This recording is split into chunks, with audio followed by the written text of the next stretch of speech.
50 વર્ષથી વધુ ઉંમરના લોકો માટે આ લેખ તેના આવનારા જીવન માટે ખૂબ જ મહત્વનો છે. એક વખત અચૂક વાંચજો. એક ઘરડા માણસને તેના જીવનમાં ઘણા અફસોસ થયા હતા. તે મનોમન વિચારી રહ્યો હતો કે હવે પહેલાં જેવો જમાનો નથી રહ્યો કે પાછળના જન્મનું કરજ તમે આગળના જન્મમાં ચૂકવો. હવે આ આધુનિક યુગમાં બધું જાણે હાથોહાથ થઈ ગયું હોય તેવું લાગે છે. તેણે ઘણી વસ્તુ ટાંકી હતી જે આજના જમાનાને અનુરૂપ બંધ બેસે છે. ચાલો જાણીએ તેને શું કહ્યું હતું. અને જો તમારી ઉંમર 50થી વધુ હોય તો આ બધા મુદ્દાઓ અચૂક વાંચજો. તમારા પોતાના કે પછી સ્થાયી રહો જેથી સ્વતંત્ર જીવન જીવવાનો આનંદ લઈ શકો. તમારું જેટલું પણ બેંક બેલેન્સ હોય તે મને તમારી ભૌતિક સંપત્તિ તમારી પાસે રાખો. વધારે પડતા પ્રેમમાં પડીને તમારી સંપત્તિ તમારું બેલેન્સ કોઈના નામે કરવાનું વિચારતા પણ નહીં.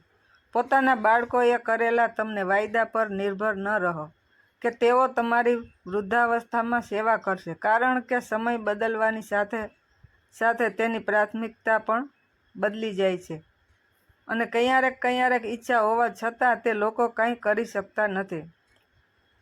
એવા લોકોને તમારા મિત્ર મંડળમાં સામેલ રાખવો જે તમને તમારા જીવનમાં પ્રસન્ન જોવા માંગતા હોય. એટલે કે એવા મિત્રો તમારા મિત્ર મંડળમાં રાખો જે તમારા સાચા હિતેચ્છુ હોય. કોઈની સાથે તમારી ગણના ન કરવી અને ન તો કોઈની પાસે આશા રાખવી. પોતાના સંતાનોના જીવનમાં ક્યારેય દખલઅંદાજી ન કરો. તેઓને પોતાની રીતે પોતાનું જીવન જીવવા દો અને તમે તમારી રીતે તમારું જીવન વ્યતીત કરો.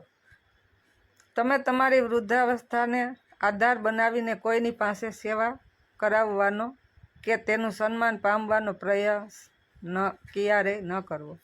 લોકોની વાતો સાંભળો, ધ્યાનથી સાંભળો, પરંતુ અંતે તો તમારા સ્વતંત્ર વિચારોના આધારે જ નિર્ણય લેવો. ભગવાનને પ્રાર્થના કરો, પરંતુ ભગવાન પાસે ભીખ ના માંગો, કારણ કે ભગવાન પાસેથી માગવું જ હોય તો તમે માફી પણ માંગી શકો અથવા હિંમત પણ માંગી શકો. પોતાના સ્વાસ્થ્યનું ધ્યાન તમારે પોતાને જ રાખવું.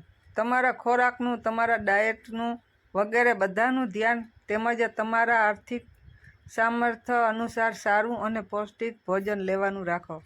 આ સિવાય બને ત્યાં સુધી જે કામ તમારાથી હાથેથી થઈ શકતું હોય તે બીજા પર છોડો. નાના કષ્ટ પર ધ્યાન ન આપો, કારણ કે ઉંમરની સાથે સાથે નાની મોટી શારીરિક સમસ્યાઓ થતી રહે છે. પોતાના જીવનને હંમેશા ઉત્સાહપૂર્વક જીવવાનો પ્રયત્ન કરવો. હંમેશા પોતે પણ પ્રસન્ન રહેવું અને બને ત્યાં સુધી પ્રયત્ન કરવો કે આપણાથી બીજા પણ પ્રસન્ન રહે.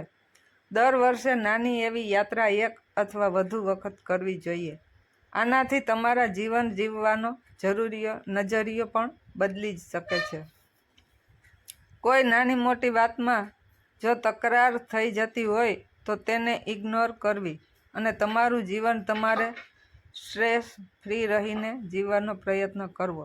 તમે જાણતા જ હશો કે જીવનમાં કોઈ પણ વસ્તુ સ્થાયી નથી, એટલે કે તમારી પાસે સમસ્યાઓ હોય તો સમસ્યા પણ રહેતી નથી. ચિંતાઓ પણ જતી રહે છે. આ વાત ઉપર કાયમ વિશ્વાસ રાખો. પોતાના સામાજિક દાયિત્વ જવાબદારીઓનો બોજ તમારા રિટાયરમેન્ટ સુધીમાં પૂરો કરી લેવો અને જીવનમાં હંમેશા યાદ રાખવું કે જ્યારથી તમે પોતાના માટે જીવવાનું શરૂ નહીં કરો ત્યાં સુધી હકીકતમાં તમે જીવન જીવવાનો આનંદ નહીં માણી શકો.